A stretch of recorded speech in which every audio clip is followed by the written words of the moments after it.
চলো দেখা যাক কি হয়। এরা দুজনে ঘরে ঢুকছে। বাবা কে তুমি এরা? কি আমাদের বিয়ে দেবে না নাকি? এই যে না না, বিয়ে কোনো করবে। প্রশ্নই ওঠে না। কেন বাবা?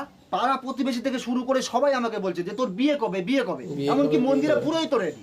আমি বেঁচে থাকতে এই বিয়ে আমি কোনোদিন মেনে নেবো না। কেন, বাবা কি আমি হয়েছে কিন্তু কাকু? কোর্ট ম্যারেজ করে নেবো। হ্যাঁ হ্যাঁ, যা যা, তোর যা ভালো লাগে তুই তাই কর। বাবা আমি কিন্তু পালিয়ে গিয়ে মন্দিরে বিয়ে করে নিচ্ছি। তাই তাড়াতাড়ি যা, দেরি করছিস কেন? চলে যাচ্ছি কিন্তু। আরে হ্যাঁ চলে যা, যাচ্ছে। কোনো কিছু কম পড়লে বলিস। চলো। দেখা যাক এবার কি হয়। এরা পালিয়ে বিয়ে করে এই কিনা। তুমি এরকম করছো কেন? ওরা দুজন দুজনকে ভালোবাসে, তো বিয়ে করতে যাচ্ছে করুক, অসুবিধাটা কোথায়? আরে বাবা তুমি জানো এখনকার দিনে বিয়ে দিতে গেলে 10-12 লাখ টাকা খরচা, তারপর লোকজন নেমন্তন্ন করে খাবো, ওরা খাওয়া দাওয়ার পর আবার বদনামও করে। আমি ঠিক চাই ওরা কথা। পালাই গিয়ে বিয়ে করুক, তাতে আমার টাকাও বেঁচে যাবে, আর তারপরে তো দুটো গোয়ার টিকিট কেটে দেবো।